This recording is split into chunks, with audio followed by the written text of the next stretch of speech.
posebno varnostne organizacije, ki imajo tudi licenco za opravljanje varovanja oseb, nimajo samo te licence, ampak imajo tudi druge licence, kar pomeni, da je to občasen poklic. Varnostnik in telesni stražar vselej nosita orožje in v kakih primerih nosita orožje? Varnostnik ne nosi vselej orožja.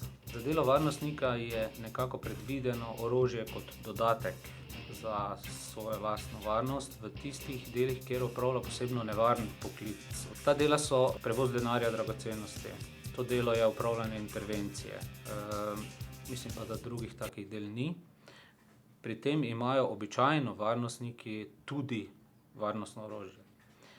Varnostnik telesni stražar opravlja zelo nevarno delo in je vedno oborožen.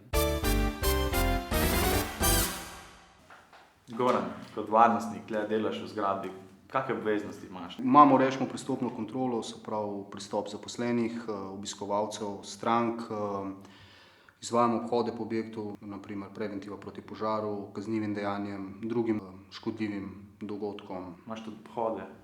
Ja, po stavbi, okoli stavbe, naprimer, ko zaključimo s svojim delom, ker ponoči je stavba tehnično varovana, pregledamo cel objekt, če vse tako, kot mora biti. Tudi moraš poznati alarmne sisteme pa kamere? Tudi ja, v času svoje službe, naprimer, imamo požarno centralo, katero moramo znati rokovati z njo, v nočnem času pa je za to namenjena intervencija, ki intervenira na objekt ob raznih nepredvidljivih dogodkih. Recimo, če bi bil v stavbi požar, poznaš tudi kakšne gasilske postopke? V usposabljanju imamo naprimer tečaj za pogasitev začetnih požarov, moram tudi zagotoviti pristop gasilcem, da se zaposleni in stranke umaknejo iz objekta varno po evakuacijskih poteh. Potem, če je potrebno nuditi prvo pomoč, osnovne prve pomoči ali oživljanja, tudi moramo poznati. Pri podjetju, pri katerem si zaposlen, recimo en tak posel, bomo rekli, kako se pripravi načrt, recimo? Stranka pokliče, pove, da potrebuje telesnega stražarja, z vodjo tima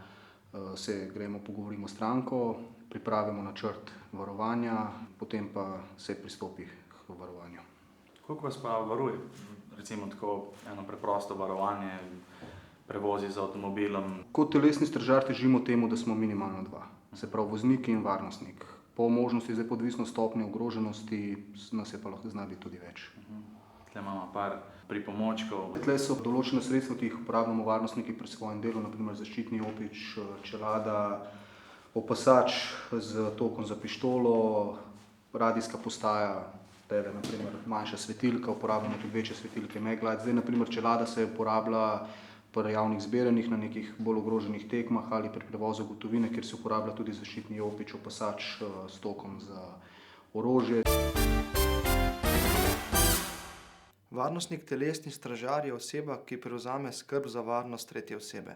To so fantje in dekleta, ki s svojim življenjem skrbijo za varnost, življenje, premoženje svoje varovane osebe. Do tega poklica lahko pridemo pri pravnih subjektih, katerim je Ministrstvo za notranje zadeve podelilo pooblastilo za izobraževanje. Po uspešno zaključenem izobraževanju in pridobljeni nacionalni poklicni kvalifikaciji varnostnik telesni stražar se taka oseba mora zaposliti v pravnem subjektu, ki poseduje veljavno licenco za varovanje oseb, ter tako pridobi službeno izkaznico varnostnik telesni stražar in šele nato lahko zakonito opravlja svoje delo. Po tovrstnih uslugah je povpraševanja vedno več, zato menimo, da je to eden izmed bolj perspektivnih poklicev.